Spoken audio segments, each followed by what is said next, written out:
रामपुर गांव में एक लकड़हारा मोहन रहता था। वह बहुत मेहनती और ईमानदार था। वह जंगल से रोज जाता था और लकड़ी काट के उसे शहर में बेचकर अपने घर आता था।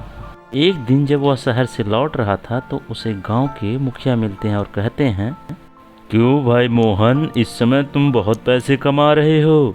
शहर में जाकर लकड़ी बेच के खूब पैसे कमा रहे हो तुम। अरे नहीं मुखिया जी, रोज़ मैं केवल 5 रुपए कमा पाता हूँ, जो केवल मेरे खाने के लिए होता है। आज भी मैंने 5 ही रुपया कमाया है, जिससे अभी राशन खरीद के आज का ही खाना हो पाएगा। इसके बाद मोहन अपने घर जाता है, खाना बनाता है और खाकर उस दिन सो जाता है। और जब वह सुबह उठता है तो देखता है कि बहुत जोरों की बारिश हो रही है। तेज बारिश की वजह से वह सोचता है, चलो मैं फिर से सो जाता हूँ।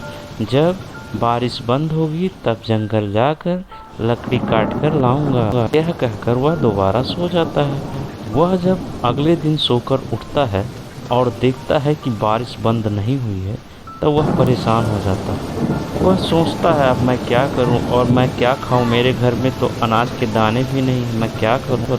वह सोचता है कि क्यों ना मैं बाहर निकलकर ईश्वर से प्रार्थना करूं कि बारिश बंद हो जाए। और वह बाहर निकलता है और ईश्वर से प्रार्थना करता है कि हे भगवान, बारिश को बंद कर दो, नहीं तो मैं खाने के बिना मर जाऊंगा।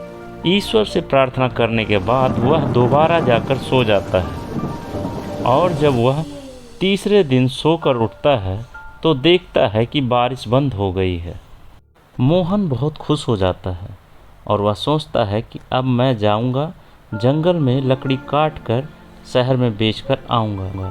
मोहन अपनी कुल्हाड़ी लेकर जंगल की तरफ निकलता है। क्योंकि वह 3 दिनों से कुछ खाया नहीं था, अचानक उसको चक्कर आता है और वह नीचे बैठ सोचता है, क्यों ना पास वाली नदी में जाकर कुछ पानी पी लूं जिससे ताकत आ जाए। मोहन नदी के पास जाता है और जैसे ही पास रखे हुए पत्थर पर बैठता है, उसके हाथ से कुल्हाड़ी छूटकर नदी में गिर जाती है और वह रोने लगता है। उसी समय गणेश भगवान एक देवी का रूप लेकर प्रकट होते हैं और पूछते हैं, मोहन, तुम नदी के किनारे बैठ के रो क्यों रहे हो? देवी जी, मैं नदी के किनारे पानी पीने आया था। कुल्हाड़ी मेरे हाथ से छूट के नदी में गिर गई। वो कुल्हाड़ी मेरी एकमात्र सहारा है। शांत रहो मोहन, मैं तुम्हारी कुल्हाड़ी पानी से निकाल कर लाती हूँ। यह कहकर देवी पानी के अंदर जाती हैं और एक सोने की कुल्हाड़ी लेकर पानी से बाहर आती हैं और कहती हैं, मोहन, क्या ये तुम्हारी कुल्हाड़ी है? नहीं देवी, ये मेरी कुल्हाड़ी नहीं है, ये तो सोने की कुल्हाड़ी है। यह सुनकर देवी दोबारा पानी में जाती हैं और एक दूसरी कुल्हाड़ी लेकर आती हैं और पूछती हैं, मोहन, क्या ये तुम्हारी कुल्हाड़ी है? नहीं, ये भी मेरी कुल्हाड़ी नहीं है, ये तो चांदी की कुल्हाड़ी है।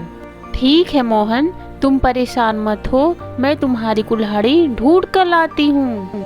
यह कहकर देवी पानी के अंदर जाती हैं और मोहन की कुल्हाड़ी लेकर आती हैं और पूछती हैं, मोहन, क्या ये तुम्हारी कुल्हाड़ी है?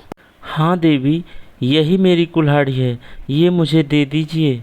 देवी मोहन की ईमानदारी से खुश हो जाती हैं और मोहन को वो तीनों कुल्हाड़ी दे देती हैं और मोहन वो कुल्हाड़ी लेकर चला जाता है और सोने की और चांदी की कुल्हाड़ी बेचकर अमीर बन जाता है। हमें इस कहानी से यह शिक्षा मिलती है कि ईमानदारी का फल मीठा होता है।